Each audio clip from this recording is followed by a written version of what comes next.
La Bible dit, or la foi est une ferme assurance des choses qu'on espère, la démonstration de celles qu'on ne voit pas. Trois éléments. C'est d'abord une ferme assurance. C'est-à-dire une assurance inébranlable. Quelque chose qu'on ne peut pas bouger. Donc si tu as foi en Dieu, tu es inébranlable, tu restes fixe.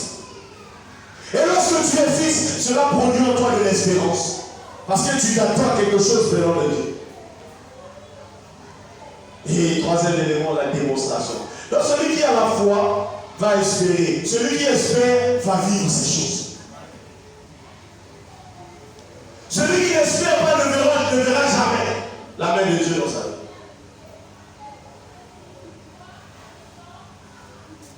On organise le 21 jours de prière. Il y a ceux qui ne viennent même pas. Ils ne viennent même pas. Ils n'ont pas le temps.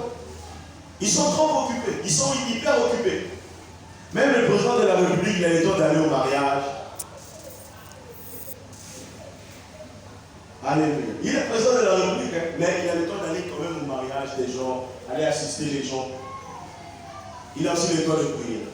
Mais toi, tu n'as pas le temps de prier. Alléluia. Bien aimé, la Bible dit, cherchez l'Éternel pendant qu'il se trouve. Invoquez-le tandis qu'il est prêt. Donc il y aura des moments où vous n'aurez plus le temps de faire ces choses-là. La foi en Dieu, bien-aimé, nous sécurise, nous garde. Comme pour toutes choses, la Bible dit, prenez par-dessus tout le bouclier de la foi. Donc celui qui fait confiance en Dieu, Dieu le sécurise. Vous savez, avec Dieu, c'est toujours différent des hommes. Les autorités de ce monde font confiance à leurs gars, leurs subalternes, leurs subordonnés, leurs sujets. Mais Dieu, c'est l'inverse. Ce n'est pas nous qui protégeons Dieu, mais c'est Dieu qui nous protège. Amen. Celui qui fait confiance en Dieu, automatiquement est sécurisé par Dieu. Je peux vous dire une chose qui va vous choquer. Vous savez, la prière, permettez-moi de vous dire ça. La prière ne protège pas. Dites Amen. Amen. Je vais vous expliquer. Mais la prière vous approche de celui qui protège. Amen. Alléluia. Les musulmans prient aussi. C'est ça? C'est pas ça? Mais celui qui prie, le vrai Dieu, il s'approche de celui qui le protège. C'est pour cela que la Bible dit que le malheur peut atteindre le juste, mais l'Éternel fera quoi? Tu peux être dans les difficultés, c'est vrai. Tu peux être dans les inquiétudes, c'est vrai. Mais si tu as foi en Dieu, Dieu fera quoi? Est-ce que je parle à quelqu'un ce matin? Amen. Les difficultés ne sont rien parce que Dieu a une solution. Et la solution de Dieu, c'est de te sortir de ce problème-là. Celui qui a foi en Dieu, Dieu intervient toujours. Lorsqu'ils ont jeté Daniel dans la fosse au lion, Daniel était en train de prier. La prière ne l'a pas protégé, mais la prière l'a approché de celui qui protège. Il s'est arrivé dans la fosse au lion, les lions n'ont pas pu le bouffer. Parce qu'il était sécurisé par Dieu. Shadrach, Meshach, Abednego, ils ont dit, nous on préfère mourir que de nous prosterner devant toi. Autrement dit, on accepte la mort, mais on garde notre foi en Dieu. Et lorsqu'on les a jetés dans la fournaise ardente, la fournaise qui a été chauffée 7 fois plus qu'avant, les hommes qui sont venus les jeter sont morts eux-mêmes. Ils sont consumés par la chaleur. Mais ceux qui sont entrés dans la fournaise avec la foi, ils n'ont pas été consumés. Celui qui a la foi ne sera jamais consumé par les problèmes. Celui qui a la foi, les soucis ne vont jamais le ranger. Celui qui a la foi, les inquiétudes quittent sa vie. Celui qui a la foi, c'est celui-là qui espère en la providence de Dieu. Et Dieu agira toujours en sa faveur. Personne dans la Bible a eu la foi et Dieu l'a abandonné. En tout cas, personne. La foi apporte la providence divine. Vous savez, un homme de Dieu a dit qui met sa confiance en Dieu se repose. Celui qui met sa confiance en Dieu se repose. C'est-à-dire, il ne s'inquiète plus pour beaucoup de choses. Tout ce qui l'intéresse, il se réveille, il marche dans l'intégrité avec Dieu, il fait confiance en Dieu. Le reste, Dieu s'en charge.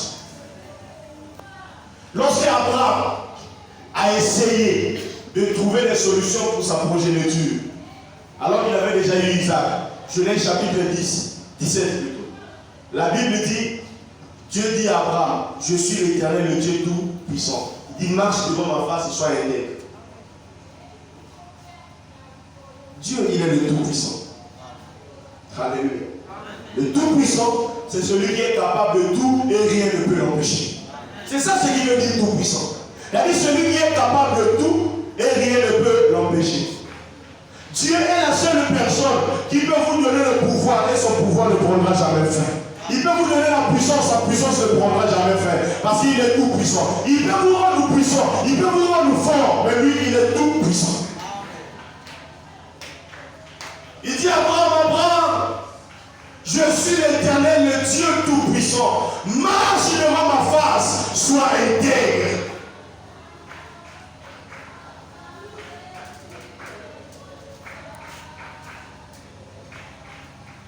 La foi n'est pas un moyen de presser Dieu afin d'améliorer son rang.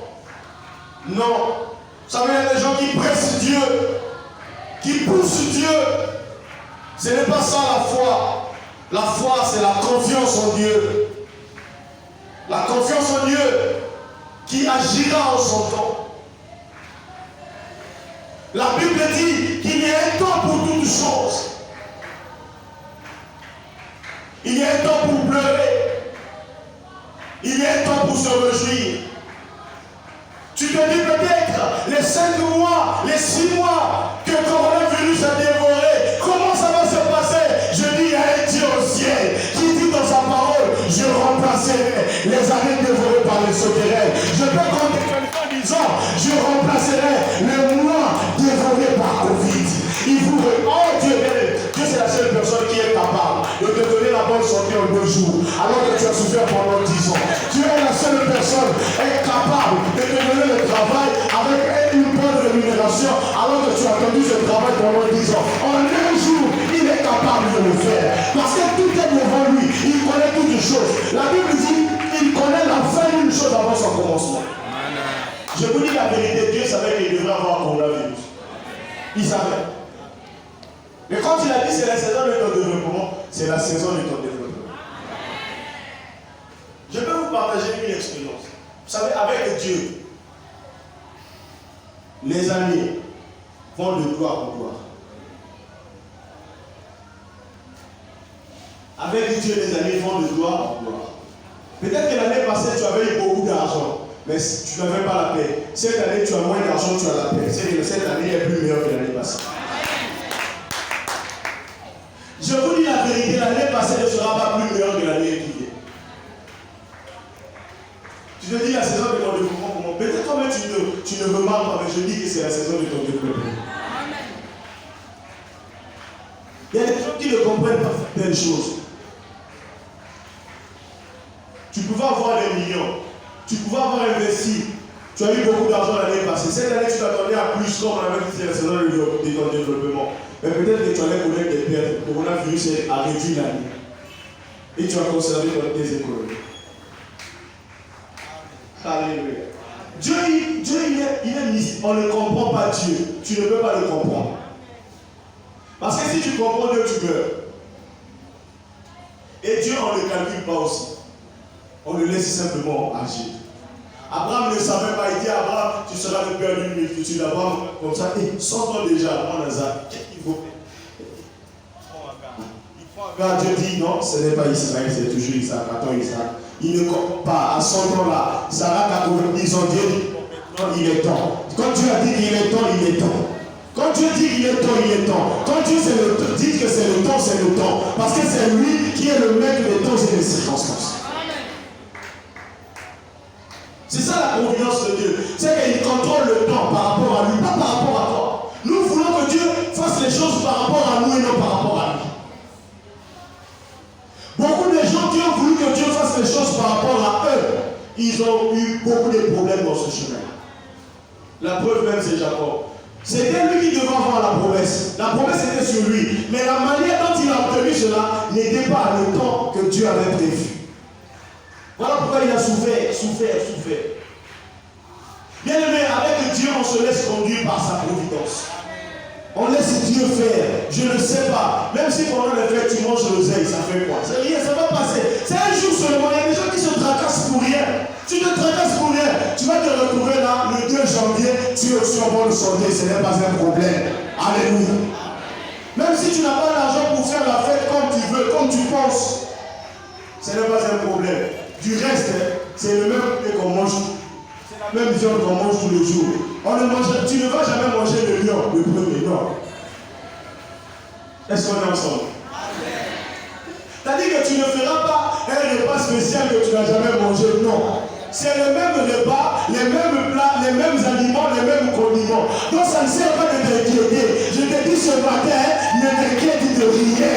Et foi en Dieu. Si tu trouves le Thompson, mange avec les enfants, bénissez Dieu. La Bible dit, pour vous que vous le prenez avec un fruit de grâce et simplicité de cœur. Même si tu n'as pas d'argent pour acheter les habits aux enfants, ne t'inquiète de rien, abandonne-les dans les mains du Seigneur. Dieu lui-même du pouvoir. C'est nous qui compliquons les choses. Ce que vous allez trouver manger avec action de grâce. C'est tout, vous bénissez Seigneur. Nous te bénissons, nous te rendons grâce. Personne ne va mourir. Si c'est le 25 décembre, vous allez vous retrouver le 26 décembre. Si c'est le 1er janvier, vous allez vous retrouver le 2 janvier. Et vous serez toujours là. Ceux qui ont mangé les poulets que vous n'avez pas mangé, vous allez tous vous retrouver au même endroit. Et nous allons nous retrouver et adorer Dieu. C'est ce qui est bon. Pour 2 jours, les gens font beaucoup de dépenses. Les gens ne les calculent pas.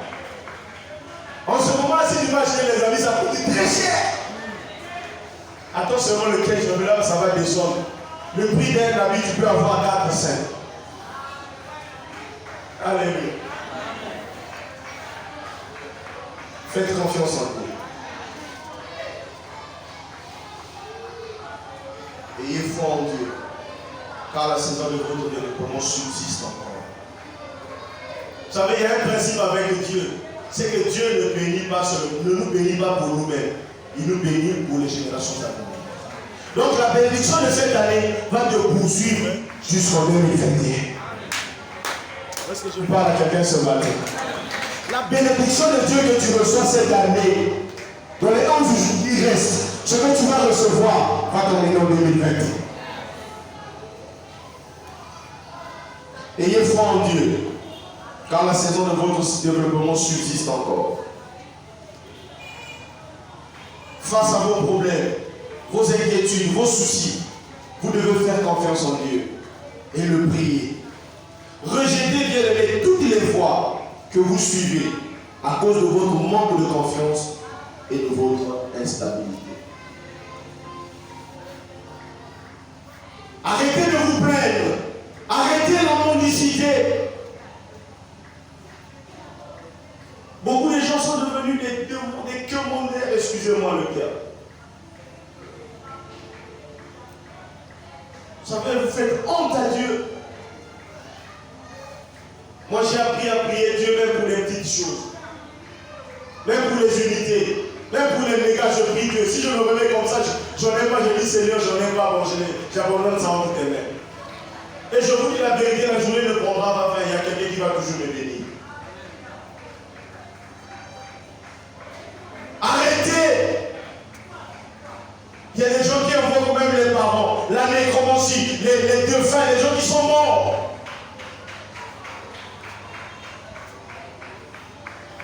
On a le fait comme ça, ah papa, les méloqués, ceux de Tigane, on en a passé. Il y a ça qui est là, Kala. Il ne pourra plus revenir. Ceux de Zalaki, on va passer. Non! Ça, ces choses-là, vont tomber dans l'enfer, fais confiance en Dieu.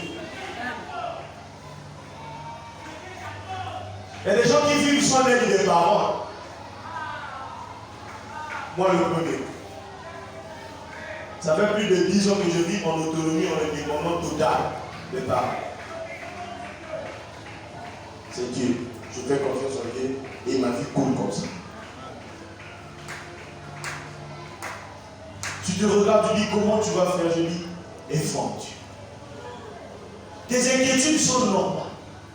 Tes soucis sont normaux. C'est ce qui est tout à fait normal. Mais ce matin, je dis, foi en Dieu. Fais confiance en Dieu. Dis-moi, depuis que tu as commencé à t'inquiéter, qu'est-ce qui a déjà changé dans ta vie? Les soucis ont déjà résolu quel problème? Mais si tu fais confiance en Dieu, il agira. Parce qu'il n'abandonne pas ceux qui lui font confiance. Bien-aimés, votre vie, votre destin sont liés à Dieu. Tant que vous lui faites confiance, tant que vous le servez honnêtement, Dieu prendra soin de vous. Si vous étiez tombé, relevez-vous et répondez-vous. Reprenez le chemin de Dieu. Peut-être que vous êtes resté longtemps par terre. Les inquiétudes vous ont rongé. Ce matin, je te dis, relève-toi, fais confiance en Dieu. Ce paralytique-là, au bord de la piscine de Bethesda, pouvait se poser beaucoup de questions. Il a fait confiance en une simple parole de Dieu, que Jésus lui a dit, prends ton lit, lève-toi et marche. Certainement qu'il lui tremblotait quand il voulait se lever, mais il a quand même posé ses actes de foi. Et pendant qu'il le faisait, il a remarqué que ses seaux devenaient de plus en plus solides. Et il s'est levé, il a plié sa natte. Et il est parti. Il a commencé à glorifier Dieu. Au lieu de vous lamenter, au lieu de vous inquiéter, faites confiance en Dieu. Espérez en Dieu. Il vous bénira. Il visitera vos affaires. Il visitera votre famille. Il visitera vos études.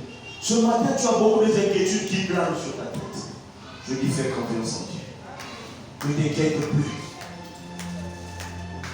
Ne t'inquiète plus.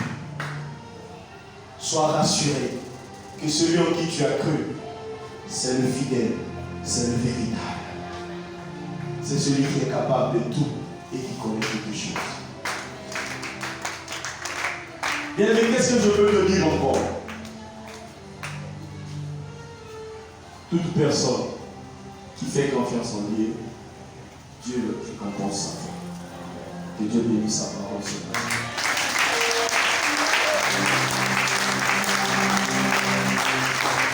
Nous allons nous incliner dans la prière.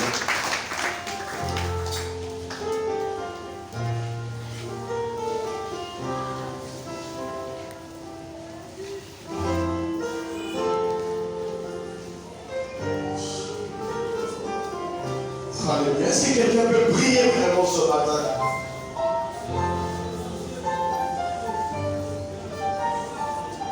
Est-ce que tu peux prier ce matin?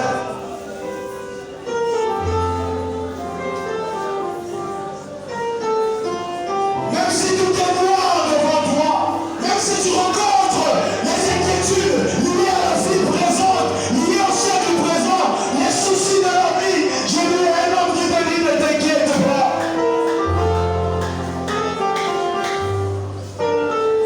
Je vais parler à un cœur plein de soucis ce matin. Je vais m'adresser à un cœur plein de soucis ce matin.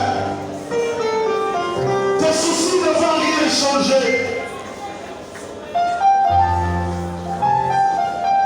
Même si tout est sombre dans ta vie, même si tout est devenu noir, Dieu reste fidèle. Dieu reste fidèle. Dieu reste fidèle. Et ce matin, il se croit malade. Je dis Dieu est la guérison.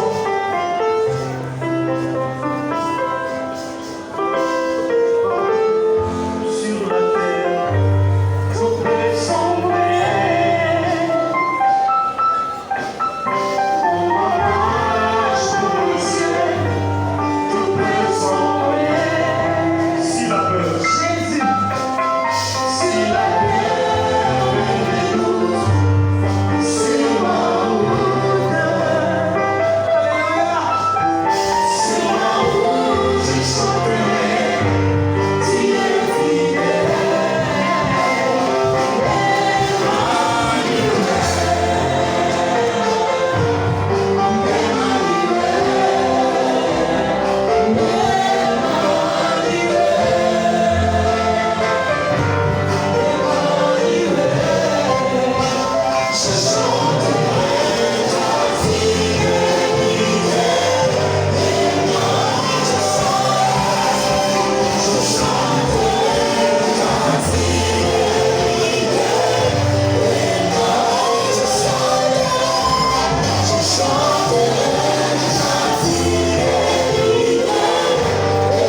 dépasse les inquiétudes et que ta foi agisse, que ta foi se manifeste, que ta foi éponge tous tes problèmes.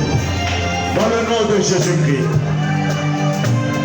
Bien-aimés, nous avons notre soeur, la soeur Nathalie, qui va nous quitter pour Kinshasa. Elle était ici pour les études. Nous voulons prier pour elle. Avant qu'elle va aller à Kinshasa, que Dieu lui donne les ouvertures. Elle a obtenu sa licence en économie ici à l'UNIKI. Nous prions Dieu pour elle. Elle a servi Dieu ici. Père éternel, nous te prions pour ta servante. Alors qu'elle va aller à Kinshasa, Père, que ce diplôme ne pourrisse point dans les mains, dans les archives, dans les documents, mais qu'elle soit utile à quelque chose. Que tu lui donnes des opportunités, des possibilités. Qu'elle trouve un emploi. Permet qu'elle entre dans sa saison de développement. Dans le nom de Jésus-Christ, que ta grâce soit sur elle aujourd'hui et à jamais. Au nom de Jésus. Père, nous te prions pour le retour de tout et chacun de nous. Merci de nous accompagner couverts par ton sang. Et que cette parole continue à résonner. Nous te prions également pour le deuxième culte, le deuxième service. Que tu nous bénisses comme au premier. Également ceux qui n'ont pas eu le